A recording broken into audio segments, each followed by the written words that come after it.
What's up, guys? Welcome back to the channel. Welcome back to Tesla Talk Tuesday. There have been some interesting developments this week. Obviously, the stock market's going crazy. Tesla has gone over $1,000 per share at least two different times. Today it did open above 1,000, but then it fell back down. It was at 975-ish last time I looked. But either way, crazy things are happening, and even crazier things are happening with well, it's not really a new company, but a new publicly traded company. So let's just jump right into that. Nikola. Yeah, so basically this company did what's called like a reverse merger and went public on June 4th. Then I guess, I don't know what day it was, but I think it was like over the weekend, they announced that they were going to start pre-orders of their electric truck. Now, it's an interesting truck. I guess details on this truck actually came out back in like January or something. It is a battery and fuel cell. There's an option for a fuel cell on this truck. It gets 300 miles from the battery only and then 300 miles from the fuel cell capabilities.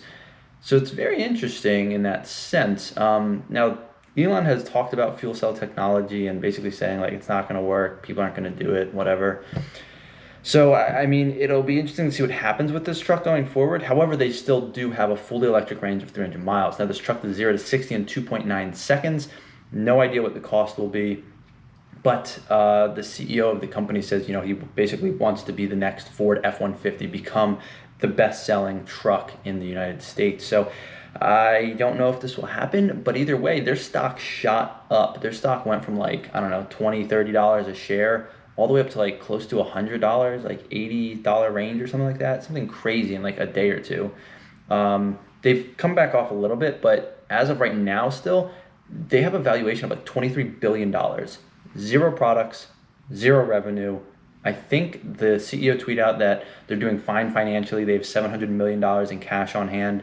But to have a $23 billion valuation with no products, no revenue, I mean, that's obviously even worse than Tesla. At least Tesla has revenue coming in. They're making products. They have multiple products. They've now been profitable for the last couple of quarters.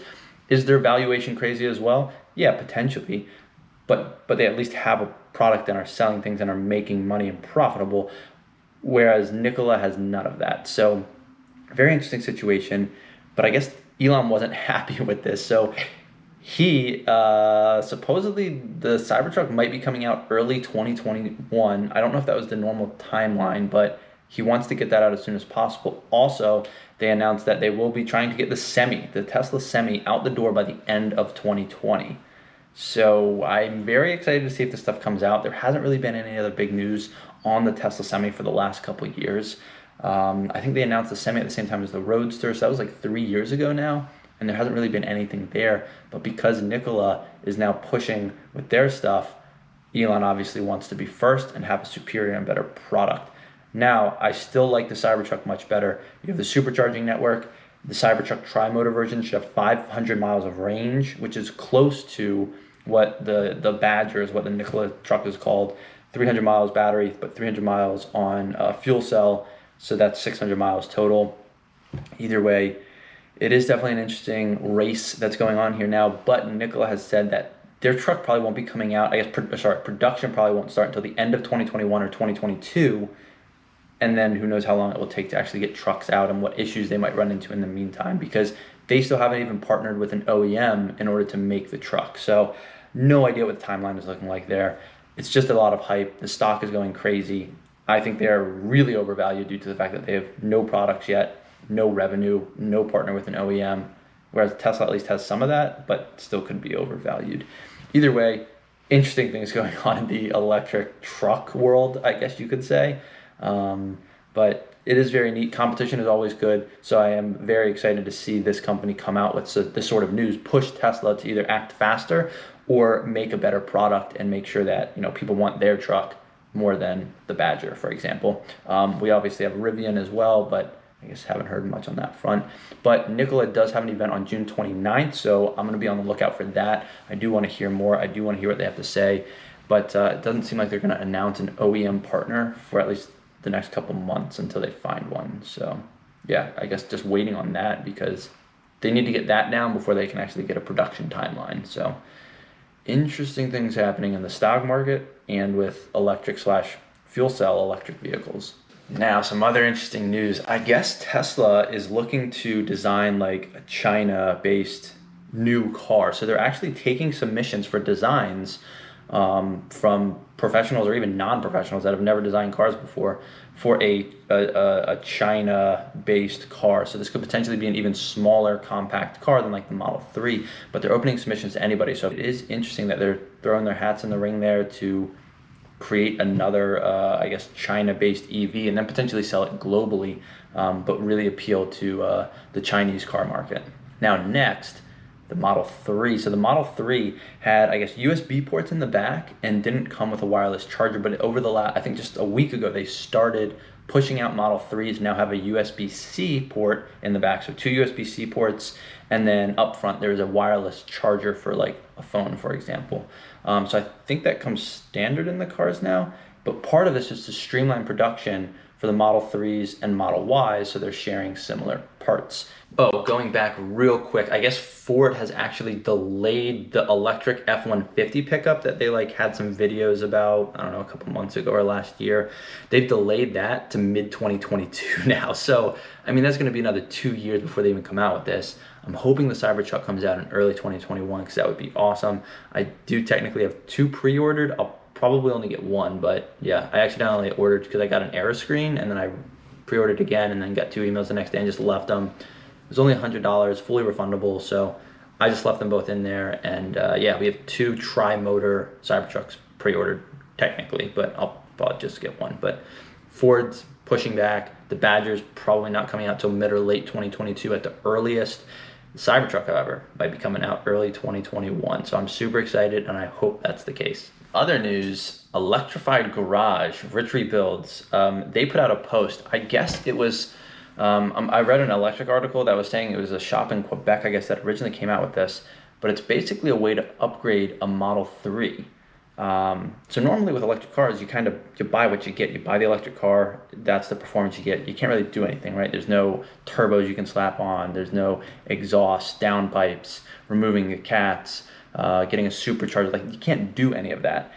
But you kind of can now. So I guess the shop realized that they wanted to convert a single motor Model 3 to a dual motor Model 3, which they successfully did. But also in doing this, they found out that they can unlock the 50 additional horsepower that Tesla was charging customers on their dual motor non-performance Model 3s to get faster acceleration.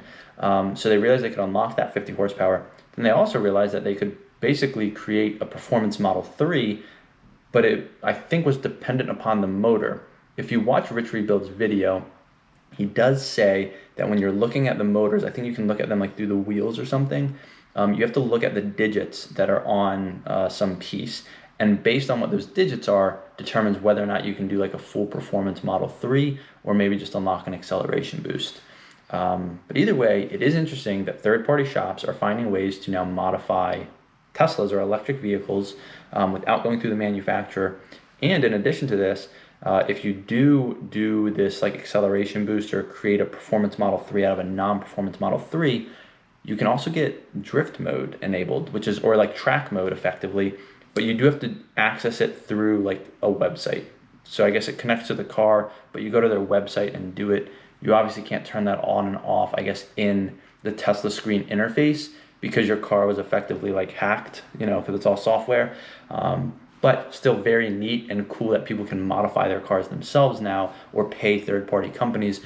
The one question and problem going forward will be, does Tesla disable supercharging or cause any other problems with your car? Obviously, this will probably void your warranty, but nonetheless, it is neat to see that people are doing this. As these cars get older or get out of warranty, people will look to some of these options potentially in order to upgrade these older cars, make them quicker, make them faster, have track mode, drift mode, whatever it is. So it is cool to see that there are companies out there working on this, and it is showing you that EVs are truly, you know, here to stay and have made an impression on companies to look into this stuff and make a business out of it. The last two things real quick. I guess there was a leaked like image in factory mode on a Model 3 that like showed 100 kilowatt hour as like the battery pack size.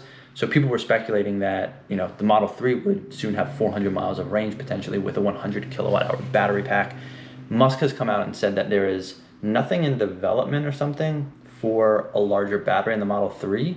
However, that's not necessarily denying that in the future, they could then develop something. But either way, he has kind of put that to rest. So I guess nothing in the near future, but who knows? That could always change. And then additionally, the way Tesla operates is it's basically a direct-to-consumer sales model. There's no dealerships. So Tesla, you buy from Tesla and then Tesla gives it to you. You take delivery at a Tesla service center. That's how you get your cars. So in certain states, there were dealerships that were mad about this and weren't allowing Tesla to basically sell their cars in those states. So you would have to buy it in another neighboring state or something. Apparently, I think Michigan, where the 3 big auto manufacturers are, that was one of those states. But that has now changed. Right in the backyard of those 3 big manufacturers, you can now buy a Tesla, and I guess don't have to go to an out-of-state service center to take delivery of a car. So it is cool that Tesla has sort of changed the industry. I know a lot of dealerships are mad about this, but I personally hate dealerships. The last time I went to one, they basically just talk down on any other car you're looking at. They try to force you to buy a car that day when you're in there. It's not a fun process. It's very annoying. I just want someone who might understand that I enjoy multiple different cars, and just because I walked into your dealership doesn't mean I'm buying a car that day. So I really hate how pushy they are. It's very obnoxious. If dealerships didn't do that, it would be much more enjoyable. Just don't do that. Anyways, that's going to be it for this Tesla Talk Tuesday. If you guys are enjoying the content, please give this video a thumbs up and subscribe to the channel below. It would really help me out and really appreciate it. But until next time, thanks for watching.